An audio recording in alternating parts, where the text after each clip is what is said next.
लोक दर्पण पर प्रस्तुत है धारावाहिक कुलक्षणी नार की 38वीं कड़ी। इससे पहले आपने धारावाहिक की 37 कड़ियाँ देखी। यदि आपको लोक दर्पण पर प्रसारित कहानी पसंद आए तो चैनल को लाइक, शेयर और सब्सक्राइब करना न भूलें, जिससे मैं हर रोज़ आपके लिए नई नई कहानियाँ पेश कर सकूं। आइए सुनते हैं कहानी का अगला अंक। धनीराम का भेजा पत्र सन्नी को मिला तो पत्र पढ़कर उसे अपने पिता पर बहुत क्रोध आया। उसने अपनी पत्नी से कहा, लगता है पिताजी का दिमाग सटिया गया है। क्या ज़रूरत हो रखी थी रवि के लिए मंजू जैसी विवाहिता से रिश्ता करने की। एक बार मना कर देते तो हो सकता था रवि भी सही रास्ते पर आ जाता। उनकी गलत सह से ही रवि की हिम्मत दिन प्रतिदिन बढ़ती ही जा रही है। मैं उनके इस निर्णय से बिल्कुल असहमत हूँ। पत्नी ने सन्नी के क्रोध में रवि का पक्ष लेकर थोड़ा सा घी और डाल दिया। वह बोली, रवि भाई है आपका, आज नहीं तो कल तुम्हें एक सामने उठना बैठना पड़ेगा। आपकी आज की असहमति दोनों परिवारों में हमेशा के लिए मनमुटाव का कारण बनेगी। सन्नी बोला, तू भी उसी की भाषा बोल रही है। तुझे घर जाना हो तो चली जा, लेकिन मैं इस काम के लिए किसी भी हालत में घर न जाऊंगा। इधर रवि को जब पिता का पत्र मिला तो वह बहुत खुश हुआ। आखिर वह कई महीनों के कागजी प्रेम प्रसंग के बाद अब मंजू से हकीकत में मिलने वाला था। समय कम था, इसलिए उसने अपने पिता और मंजू को पत्र लिखना उचित न समझा। इसके बजाय अब वह घर जाने की तैयारी करने लगा। अपने लिए ज़रूरी कपड़े खरीदकर उसने मंजू के लिए भी एक सोने का हार बनवा लिया। करीब 1 साल से अधिक समय के बाद वह घर जा रहा था, इसलिए माता पिता के लिए भी उसने एक एक जोड़ी कपड़े खरीद लिए। इसके बाद उसने विजयादशमी से 10 दिन पहले की ट्रेन की टिकट बुक करवा ली। मंजू से मिलने की चाह में अब उसका एक एक दिन बड़ी मुश्किल से कट रहा था। आखिर विजयादशमी से ठीक 1 सप्ताह पहले रवि अपने गांव पहुंच गया। घर पहुंचकर रवि ने देखा कि वहां शादी जैसा कोई माहौल नहीं दिख रहा था। यह देखकर उसने अपनी माँ से पूछ ही लिया कि पिताजी ने उसे जिस काम के लिए घर बुलाया है उसकी कोई तैयारी नहीं लग रही है। माँ ने उसे बताया कि पहले मंजू के सास ससुर तुझे देखेंगे, तभी तो आगे की तैयारी होगी। इस बात पर रवि कुछ नाराज़ सा हो गया। माँ ने उसे समझाया कि इस काम में एक घर की नहीं बल्कि 3-3 घरों की सहमति लेनी पड़ रही है। यह बात रवि की समझ में भी आ गई। रवि ने माता पिता को उनके लिए मुंबई से लाए हुए कपड़े दिए तो दोनों बहुत खुश हुए। मंजू के लिए उसने सोने का हार बनाया था, उसे देखकर रधुली की आंखें चुंधिया गई। उसने रवि से कहा, च्याला अपनी इजूहणी ले बनवे दिन एक यस हार। बेटा अपनी माँ के लिए भी एक ऐसा हार बनवा देता।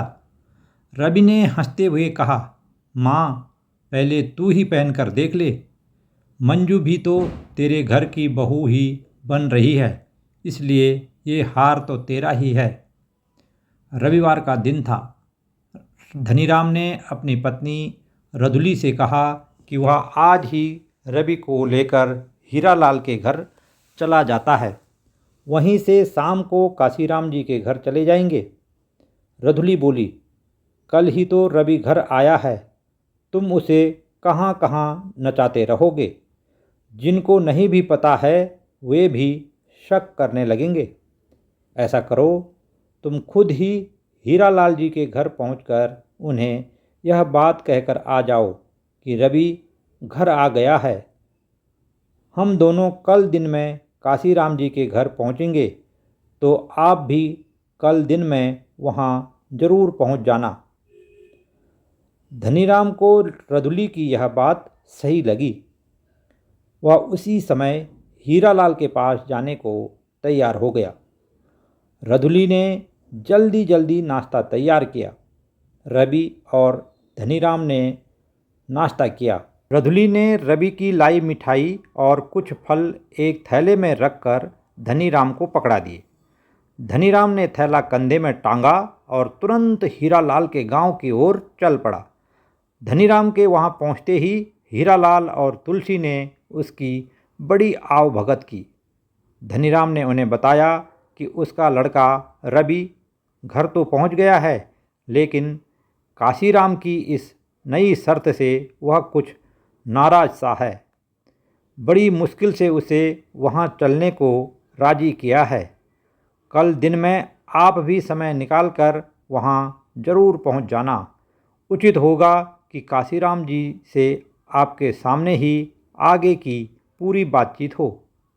तुलसी और अंजू ने धनीराम से कहा कि रवि को भी यहीं ले आते तो कल यहीं से सीधे काशीराम जी के घर चले जाते। इसी बहाने हमारी भी आपके बेटे से मुलाकात हो जाती। धनीराम ने बताया कि अभी काशीराम जी की तरफ से यह रिश्ता पक्का नहीं हुआ है। आपकी लड़की अभी उनकी बहू है।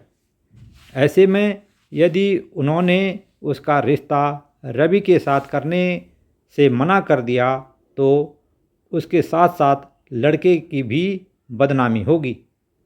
लोग हम पर हंसेंगे।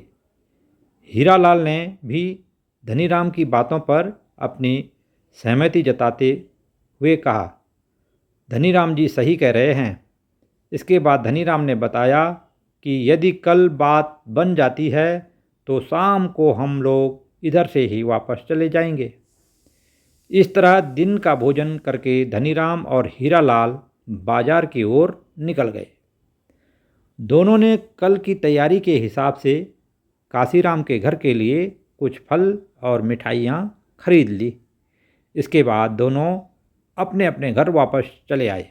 इधर धनीराम के हीरालाल के घर से जाने के बाद रवि ने अपनी माँ से अब तक की सारी घटनाक्रम के बारे में सुना। रदुली ने रवि को बताया कि हीरालाल तो अपनी छोटी बेटी अंजू का रिश्ता भी तेरे साथ करने को तैयार थे, लेकिन तुझे न जाने उस मंजू में ऐसा क्या दिख रहा है। तेरी जिद है तो हम ना तो नहीं कह सके, लेकिन फिर भी मैं तुझे समझा रही हूँ बेटा कि तुझे तो उस मंजू से भी कई अच्छे रिश्ते मिल सकते थे। तेरे पिता की भी उन लोगों के पास जाते जाते एड़ियाँ घिस गई हैं। अभी से यह हाल है तो बाद में न जाने तेरा क्या हाल करेगी वह। अभी भी सोच समझ ले बेटा, घर जवाई की ससुराल में कोई इज्जत नहीं होती। तू तो घर जवाई से भी बुरे रिश्ते में फंस रहा है। किसी तीसरे के घर रहने पर मुल्क में बदनामी अलग होगी। अगर तुझे वह मंजू इतनी ही पसंद है तो शादी के बाद उसे लेकर सीधे मुंबई चले जाना। माँ की बात सुनकर रवि उलझन में फंस गया। उसे अब ऐसा लग रहा था कि शायद वह मंजू के चक्कर में गलत ही फंस गया। इस प्रेम कहानी में अब उसे बंटी की चाल भी नज़र आने लगी थी। यह उसकी लगाई हुई आग थी जिसमें उसने रवि को फंसाकर स्वयं का पीछा छुड़वा लिया। बंटी की शादी इसी विजयदशमी को होने वाली थी। कल वह भी घर पहुंचने वाला था। रवि ने माँ से बता दिया कि कल वह काशीराम के घर जाकर उनसे और मंजू से इस विषय में साफ साफ कह देगा कि अब आगे वह उसके लिए और अधिक प्रतीक्षा नहीं कर सकता है। बहुत हो चुका यह नाटक। मुझे कौन से रिश्तों की कमी हो रही है। शाम को धनीराम घर पहुंचा तो उसे रवि का मूड कुछ बदला बदला सा लगा। यह देखकर धनीराम ने रधुली से पूछा, क्या हुआ? रवि कुछ उखड़ा उखड़ा सा नजर आ रहा है। रधुली बोली, यह सब हम लोगों की जल्दीबाजी के कारण हुआ है। इसे थोड़ा समझाते तो हो सकता था यह इस झंझट से बाहर निकल जाता। इसकी बातों से लग रहा है कि यह किसी दबाव के कारण मंजू के चक्कर में फंसा है। धनीराम का माथा अब ठनक गया। उसे लगा कि कहीं बाजी हाथ से पलट न जाए। उसने रधुली से कहा, कहीं तूने ही तो इसके कान नहीं भर दिए? जब इच्छा नहीं थी तो इतने दिनों से मुझे कुत्ता बनाकर इधर उधर क्यों भगा रहे हो? पल्ले के 500-600 इधर उधर आने जाने में और लगा चुका हूँ। इससे साफ साफ पूछ लो कि अभी भी इसकी क्या सलाह है। मर्द की भी तो एक जुबान होती है। रधुली ने हाथ जोड़ते हुए कहा, घर में क्लेश न करो, जवान लड़का है। यह बात प्रेम से भी की जा सकती है। अगर उसकी इच्छा न हो तो ज़बरदस्ती उसे इस मुश्किल में न डालो। हमारे लड़के के लिए कई कुंवारी लड़कियों के रिश्ते भी तो आ ही रहे थे। रधुली की बात सुनकर धनीराम का गुस्सा और बढ़ गया। उसने रधुली को कहा, यह सब तुम कह रही हो। कल तक तो तुमने मेरी जान खा रखी थी कि कहीं मेरा बेटा भी कुबेर की तरह जोगी न बन जाए। यह सब तेरी कमी के कारण हुआ है, समझी? धनीराम को गुस्से में देखकर रवि खुद उनके पास आकर बोला, तुम लोग मेरे लिए आपस में न झगड़ो। मुझे इस दलदल में घुसाने वाला तो बंटी है। इसके बाद उसने माता पिता को 1.5 वर्ष पूर्व की घटना विस्तार से सुनाई। उसने अपने माता पिता को यह भी बताया कि मंजू के कहने पर वह बंटी के साथ कुबेर को ढूंढने सूरत भी गया था।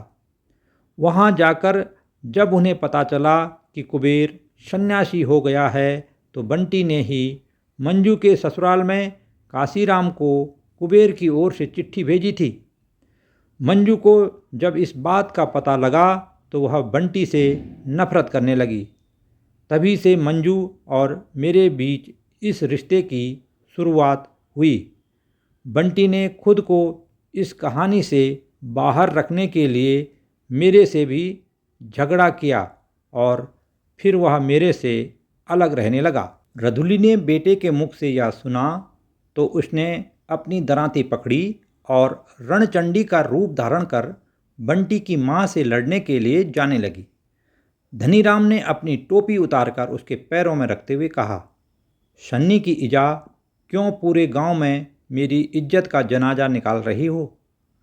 हमारे साथ साथ काशीराम और हीरा लाल की भी बदनामी होगी। कल हम काशीराम के घर जा ही रहे हैं। यदि इसका मन न हो तो वहीं जाकर मना कर देगा। अभी बात को न बिगाड़ो। धनीराम की बात से रधुली कुछ शांत हो गई। इसके बाद तीनों लोग अलग अलग सोच के साथ कल का इंतजार करने लगे। गांव वाले रधुली और धनीराम को रवि के घर आने की बात पूछते तो वे यही कहते कि बंटी की शादी के लिए ही रवि घर आया हुआ है। रात्रि में अनमने ढंग से तीनों ने भोजन किया। तीनों आपस में ठीक तरह से बातचीत भी नहीं कर रहे थे। भोजन करके तीनों सो गए। सुबह धनीराम और रवि ने स्नान किया। रधुली ने दोनों के लिए नाश्ता तैयार किया। दोनों ने नाश्ता किया और इसके बाद धनीराम और रवि काशीराम से मिलने उसके गांव की ओर निकलने लगे। जाते जाते रधुली ने रवि से पूछा, रवि क्या मंजू के लिए लाया हुआ हार भी ले जा रहा है? रवि ने कहा, नहीं, अभी उसकी ज़रूरत नहीं है, बाद में देखेंगे। ये थी धारावाहिक कुलक्षणी नार की 38वीं कड़ी। आपको कहानी कैसे लगी कमेंट बॉक्स में अवश्य लिखें और यदि आपको कहानी पसंद आई तो चैनल को लाइक, शेयर और सब्सक्राइब करना न भूलें, जिससे मैं हर रोज़ आपके लिए कहानी के नए नए भाग प्रकाशित कर सकूं। धन्यवाद।